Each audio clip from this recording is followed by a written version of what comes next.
today's episode of the Jamaican cooking journey, I was sharing with you a breadfruit roasting video, but I just want to pause here to say special thanks to all my supporters supporting our channels. Thank you so much. I also want to send a big shout out to my Patreon. Those of you who would like to be a part of my Patreon family, click on the Patreon link in the description of this and all my other videos, and you will see us over on Patreon if you care to. Our post notification shoutouts, they always go right up here. And our post notification shoutouts are the very first two people that comments positively on every single video that we upload. Breadfruit roasting time. We're going to be roasting some breadfruit. It's a breadfruit season in Jamaica. We have a lot of breadfruit going on. Some places for them breadfruit done. Some places them breadfruit just are coming and all of them something there. But today's video is about showing you how to roast multiple breadfruit in your oven, whether rain or fall or sun or shine. I have my oven preheating. The signal just went off. 420 I've preheated too. Now we're roasting our breadfruit, roasting / baking. I am not a person that goes for, I'm in Jamaica roasting breadfruit in an oven, but for the people who not have no other option, I'm just gonna show you, because from time to time I see people preheating their oven, putting one little teeny breadfruit in a big old oven. I'm gonna show you today how you can put more than 1, 2, 3, 4, any amount your oven can hold at the same temperature in a do nothing extra, and everybody will be baked / roast. I've got here 3 just medium-sized breadfruit. They are medium size, and I'm gonna be removing the stems, and this is how I do it, you see, because there are certain things in breadfruit roasting that I think people might need to know. My breadfruit is on the yellow side. Normally it has a heart, so I use a small knife like this, and I would put it right there. You have to be very firm, and I would put it right there. I hope you're seeing. So I put it one way, and then I put it again the other way to make a cross. This is to open up the heart of the breadfruit so the heat goes through it. Necessarily you don't have to do that, because if your breadfruit is picked and drained properly, or if your breadfruit is really like to perfection, full for roast, you don't have no problem. Some people make a big cross over there, open it out. That has nothing to do with the inner core. So I'm going to do the same thing down here to the bottom, and you see it goes through easily, so I'll just do another one. If you want to make a big cross like the one that in the hang up Christ pan, go ahead.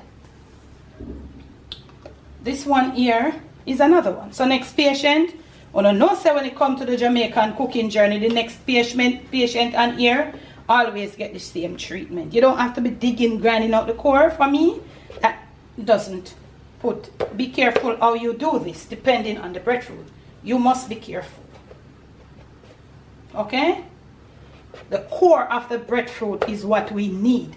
So when you put a big cross down there, up and up, it doesn't do anything.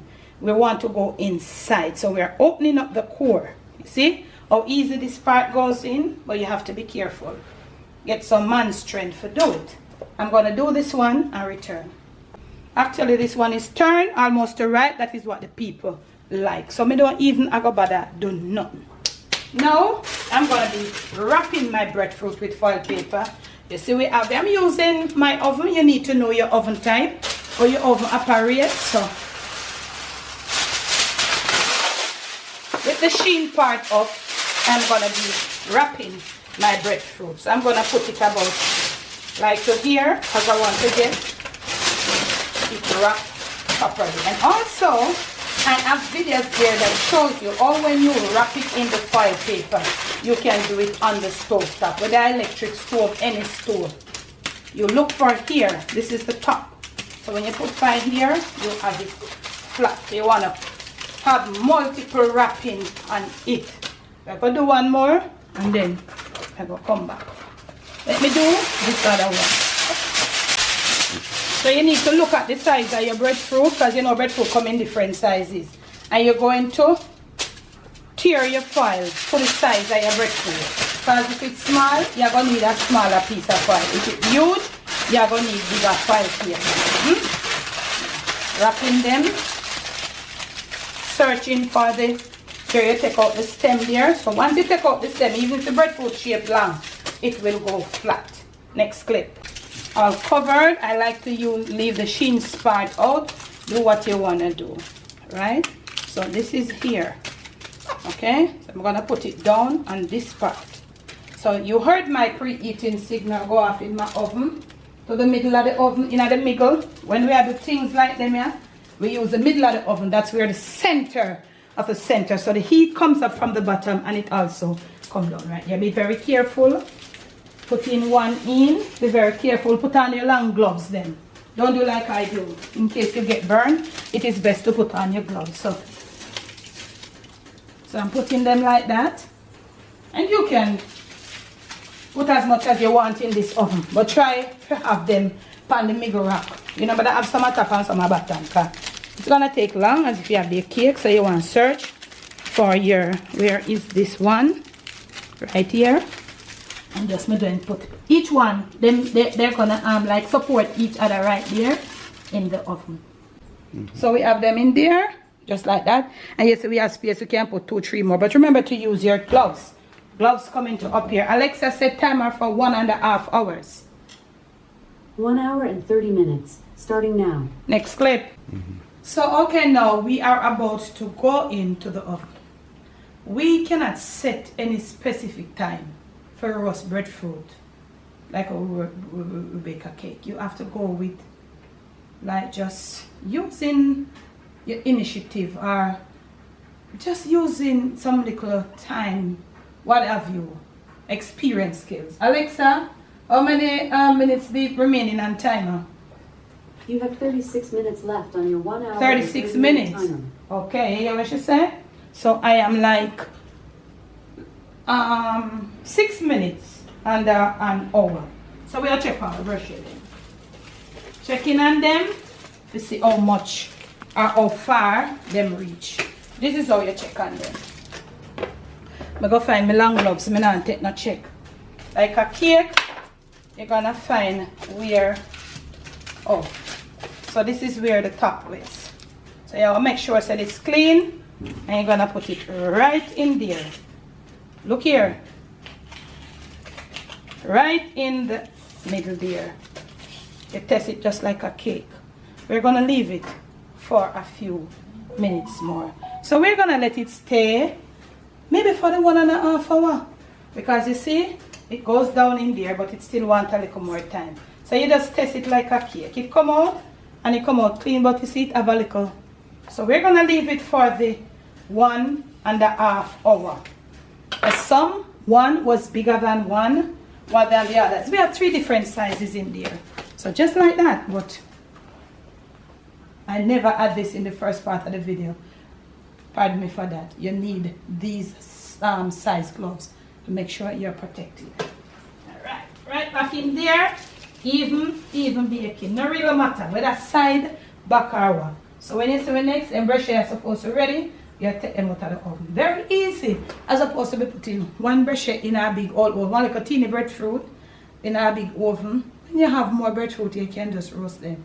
Remember, the foil helps it to roast easier, because the foil, it's like there's steam in there now, you know. The foil traps the heat in them.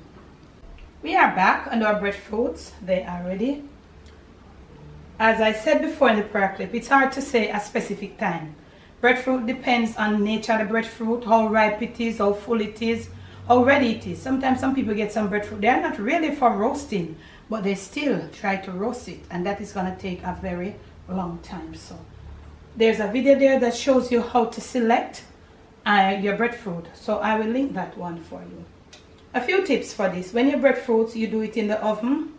When it's almost ready, you start smelling your breadfruit. Another thing, showed you to put the knife in there like a cake. When you touch them to the touch, they will be soft in the foil, still hot. So you must be careful, because these are now trapped with steam. So once the heart is cooked, everywhere else cooked. It not really matter. You need a towel. You're going to need a towel, of course. Well, there is steam under there. So we have pull off the foil. And you must be very careful. It's soft. You see my finger going down? Yeah, that indent, yeah, these are ready. So we're gonna discard of our foil wrap. Then I can use again, garbage. Next clip. This one here, as I pull it off, it is the one that was ripe. So that's a +2. You just smell the ripe one. Yeah.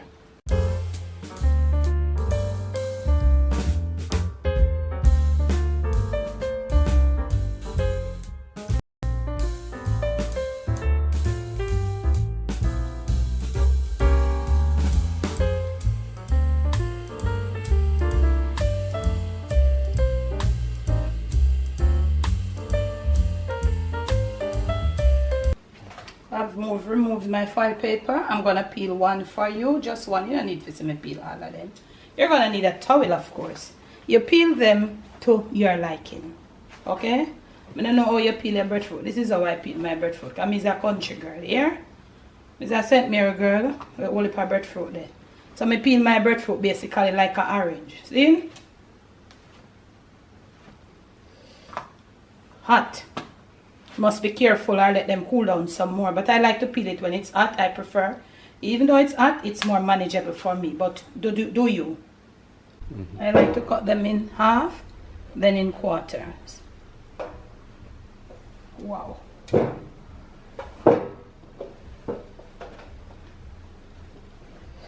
Wow. So once you see your knife goes through the heart, you know your breadfruit is cooked. It's so hot. Okay, now so there you have it. You're all roasted breadfruit. But what I want you to do is to comment in the comment section. Tell me, how do you prefer to roast your breadfruit? I think this style of roasting breadfruit, honestly, is for the dainty people. I shared it with you, but I think it's for the dainty people. I'm a country girl. I love my breadfruit up on fire. I think this indoor, it's for the dainty people. People who cannot are not able to go outside. They don't have the tropics like we do. This is for you. If you get few breadfruit where you are, it's cold, it's rainy, you can wrap them like that. When you just put them in the oven without the foil trapping that steam in there, they come out sort of a little dry sometimes, you know. Yeah, remember the temperature of the oven, 420, 430 thereabout. Don't go over 450. You might get a dry breadfruit and all of that. I hope you did enjoy this video. Give it a shot one more time, Dad. Yes, we do have this one here which is turned, but it is so hot because it's not turned, it's ripe. It is so hot. I have to let it cool right down before I can do it. I hope you did enjoy this video, and remember, stop lighting your oven for one small breadfruit that is gonna take like almost 2 hours. Thanks for watching, thanks for loving, thanks for supporting. Roast multiple breadfruit, get them going, store them how you want to store them. I actually do have a video there way back years ago that I showed you how to store your roasted breadfruit. That's what I have for you today. I hope you will make use of it. I'll catch you again with another video.